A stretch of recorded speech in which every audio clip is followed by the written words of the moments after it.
Welcome to Talk to Brazil with Tom Rioch, the business connector to business in Brazil.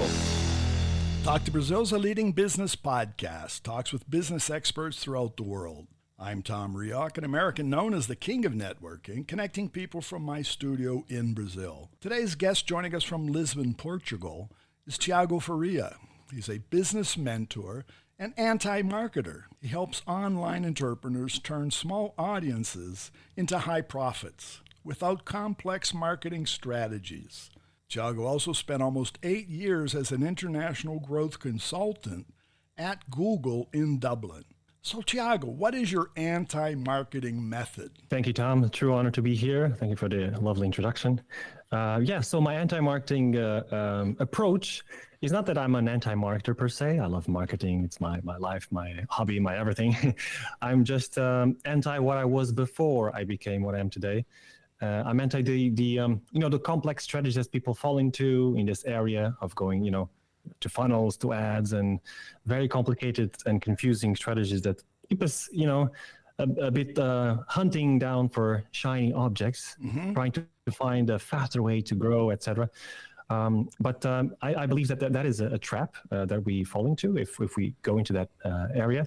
I've been simplifying my approach to its core, all the marketing and all the business strategies to its core. And I truly believe that most of us, all of us, have everything we need right now at this moment to start, grow in a very fun and sustainable business by just simply tapping into our established relationships. Okay, so we all have a customer list of people we've worked before in the past, or a leads list, people we've had sales calls with.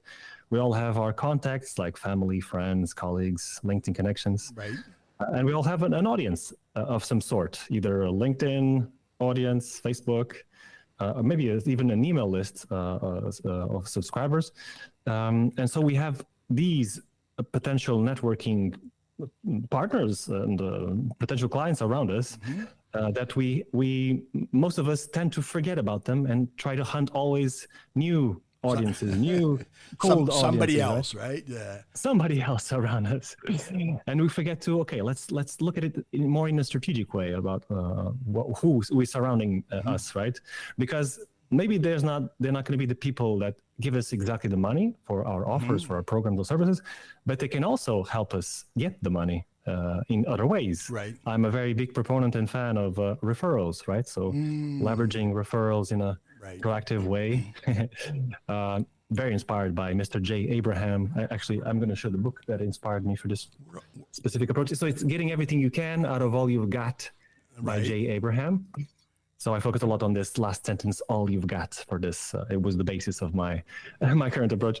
And so for me, the first thing to ask is, okay, do I have something that my target audience actually needs? Does my offer give something that people actually want to desperately solve right now and desperately buy right now, right? So, and if not, that's exactly where we should start. And what I love to do is tap into our own established network and interview people that we believe are in our, niche. So we can interview past clients, past leads, even followers, and simply ask them questions. Something like what are your main frustrations? How's your day-to-day going by? How does it make you feel? What you want to achieve? Because then we can extract that emotional language, what people actually want to solve right now. And then we can create an offer around that, much more targeted, much more reflecting what people actually want to buy, instead of being in our own heads and trying to invent everything on our own. I want to agree with you, because you made me think of really what real life is all about. Generally speaking, when we have a business, we start a business, everybody's out looking for the client. They want to find that, who's going to pay, who's going to buy. But for me as a networker, and I consider the essence of networking is what you said. I'm out there to create allies. Because not everybody that I know, and my extensive list of persons that I know, they're not going to buy. If I were to sell anything, they wouldn't all buy it. But what they all need to know is, what is it that I do and what is it that I sell, or what is it the service that I offer? Because back to the referrals which you mentioned, that's really the strongest part, is if somebody knows what you do and what you offer, and then they mention it, because almost on a daily basis I get, do you know somebody who? Yes. And yes, I do know somebody who, and if I don't know somebody who, I know somebody who knows. Exactly. And that's where the referrals come from. But most people, I tend to feel that they sort of underestimate that. They undervalue that. Because it's like you said, they're all looking for the new client. They want people to come in and buy stuff. Yeah. Absolutely true. So to that, and then it's just what you're saying is use who you have. Use what you got. But use it, because many times we haven't, we don't use it. We don't make calls to people, just run an idea like you said. Many of my networking persons, I can just run ideas by them. Say, hey, I'm thinking about this. What do you think? Tiago, everybody loves to give opinions, right? So opinions. Feedback. So it's an amazing place to start. Good that you referenced that, because it's an amazing habit to just create every day. I even love to track everything. So I put everything in a spreadsheet. So if I contacted at least 5 people today, did I ask for their opinion? Did I ask if they know someone who knows someone? But at least lose this fear. It's an incredible skill to acquire, to lose the fear of simply asking, and asking more often, right? We should not be afraid of showing what we have to offer to the world. And we never know who knows who. Everyone is usually wanting to help you. People want to help us by nature, right? Certainly. And we have to allow them to do that, right? we should not just be hiding all the time. And if you don't expose yourself, if you don't put yourself out there and what you do, it's going to be hard to do any kind of business, right? So that's the olden days, it was as simple as just answering your phone. And today, rarely do we get phone calls anymore. But people can tap in. It could be a message, it could be a mail, it could be anything. It could be a connection on LinkedIn that you mentioned. But do we respond to that? What do we do? We're an example. And for our audience, I never met Tiago. Tiago never met me. Yep. But what I found was that you apply, I see you apply what you say. You were out there searching. You were looking for something. And I really don't know what, but you found something, or something found you that attracted us together. All right? Yes. And through that, then sent me information. You made a request. We back and forth with information very quickly, right?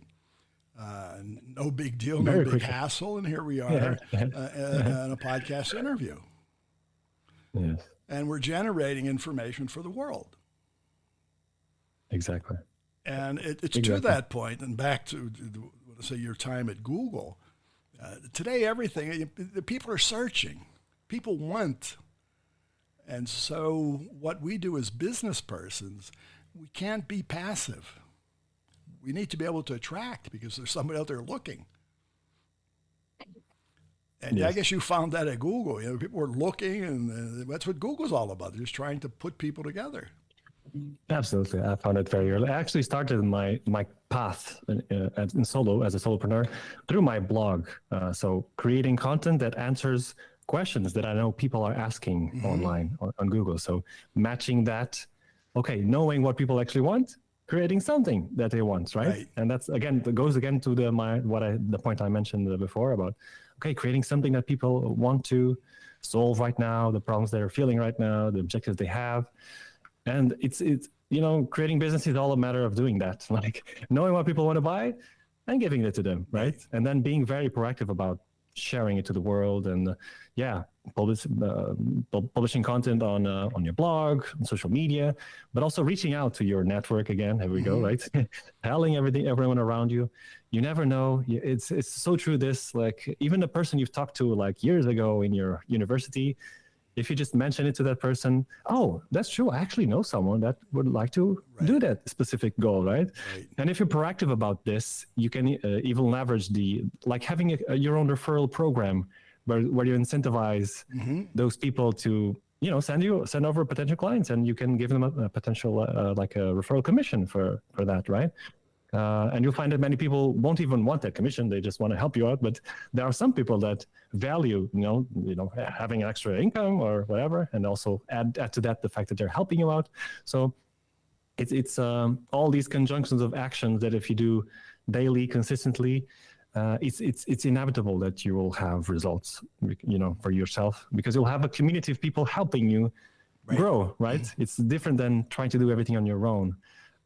That's why I so much love this anti-marketing approach, which is not anti-marketing, it's just what you're anti-getting saying, distracted. we need to keep nurturing and increasing our community. It's not fixed. There's no fixed boundaries to the community. Yes, exactly. So what I'm talking about is leveraging first what you have. We cannot forget about that, right? Even people that are have established businesses, they forget to do that. And it could be a great cash injection if they need to hire someone new or start a new project. You will be surprised by how much extra money you could extract if you just tap into your established relationship. But then, of course, you need to keep working on growing your network, right? And that's where, for me, I love this approach of using podcasting, either with your own podcast, like you have. I also have my own podcast, being guests on other podcasts, because it's an amazing way to create relationships with highly influential, well-established and well-connected people, right? And then you can keep multiplying your network. And of course, you tap into new audiences, right? Like, because we're talking about 8 billion people in the world. Now, 8 billion people. It's insane. It's endless. So the boundaries to community are really endless. And what you just said, we just have to nurture, keep what you have, contact who you have, but allow others to enter. Leave the door open, right? Absolutely. Now, your mentorship, I see on your LinkedIn profile, you offer a free diagnostic call. So what you do is remote. You're not knocking on doors, sitting down with people. Everything is video calls, right? Okay. Yes. So really, you have and looking for clients throughout the world. Exactly. I was focused in Portugal for 5 years, my home country. Because I had this kind of belief that, Portugal, I'm more familiar with it. It's less competition here. But last year, one of my coaches told me, Tiago, Portugal, 10 million people. Again, to what you said, 8 billion people, but 1.8 billion English speakers in the world, and you speak perfect English. What are you doing, right? I agree with you, because what I've done, my podcast, I have BBN, which is in Portuguese. Yes. Both my podcasts, they're English-centric. They're not country-centric. And if we look out again at the numbers, there are more people out in this world that speak English as second language than there are native English speakers. Yes. You're an example of that. Exactly. But there are just more people out there. So what I found, my success has come from just generating content that's reachable, that's accessible. So it's not specific to any country. And when we're talking about business, all right, in a business sense, everybody says, well, it's always different here. Even here in Brazil, I talk to people who are, no, Brazil's different. Well, every place certainly is different. But there are concepts, what you just mentioned, of working on the community that you have, nurturing. That's the same anywhere. Universal. Yeah. That's the same anywhere. It could be sitting down having a coffee or a tea or a glass of water, talking to somebody, just roaming around. And roaming around means you do that going up and down the street, but we can roam around on the web. Exactly. And I think that's something that we have to nurture, because the business it's local, but growth is not necessarily local. So when we talk about wanting to scale up, it's the world out there it's not that we need to reach. We have to open ourselves up for the world to reach us. Because today, somebody says, well, do you know anybody in Portugal? Well, I know several people. But you know anybody who is a marketer, who's an anti-marketing mentor?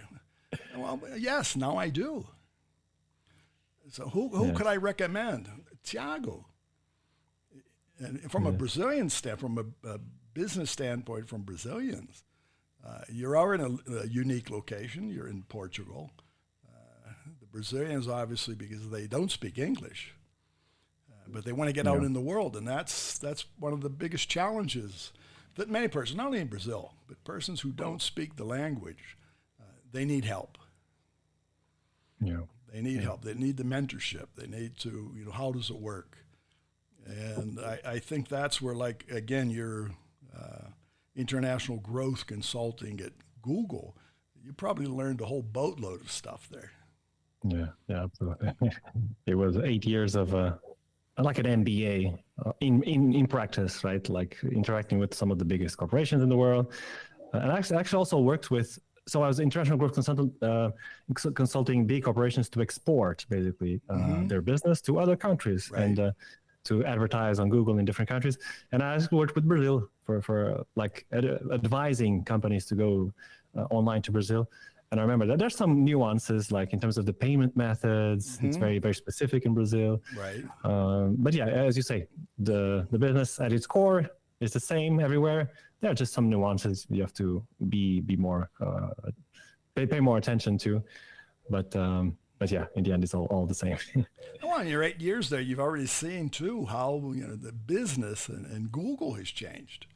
It evolves. Business in general, even Google as a business evolves on a daily basis. Yeah.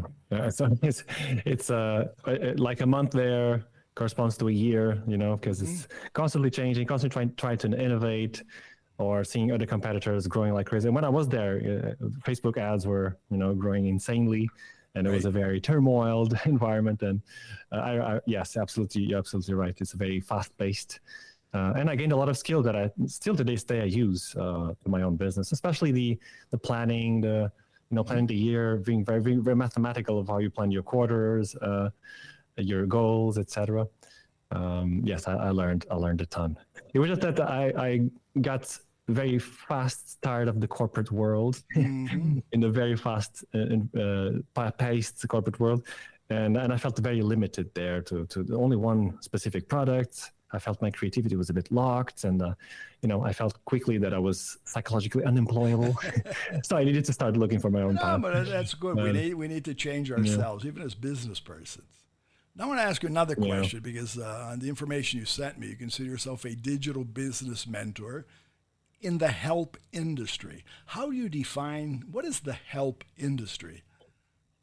Yes, I define it help industry as businesses that have the goal of helping others, or either people or companies, to solve specific problems or reach specific goals. So, for example, coaches or mentors of some sort, consultants, even service providers. So anyone that helps others solve problems. That's basically my main focus, that I love to help in this. It's a very specific industry.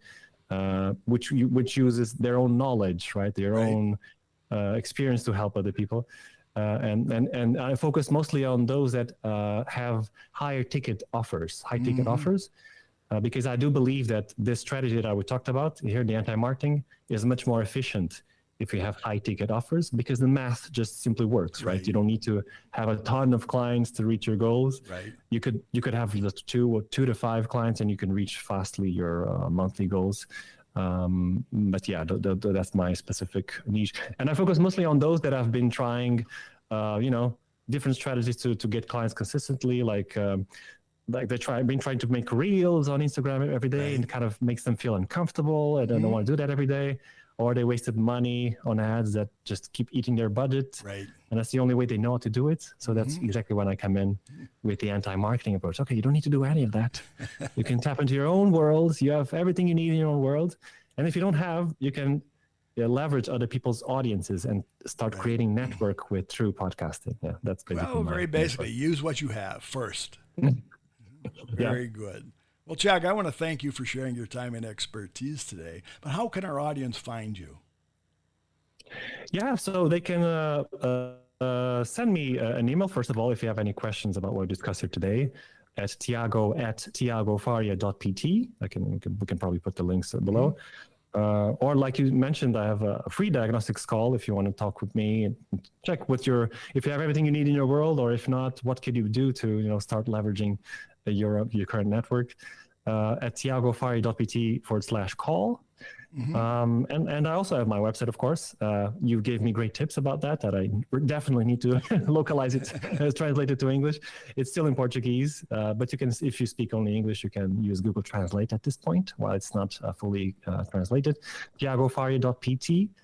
And yeah, that's where. Oh, you can find me on LinkedIn. It's easy to, if you search for Tiago Faria, I think I will be one of the first that shows up on Google.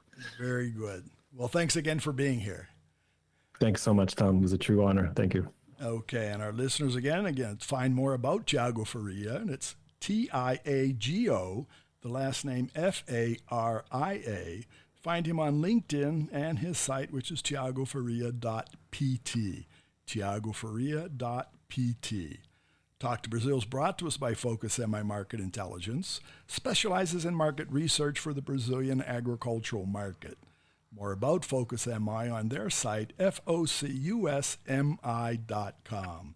Remember, when you talk to Tom, you talk to the world. Goodbye, and thanks for listening. Thanks for listening to Tom Rioch on Talk to Brazil, the business connector to Brazil.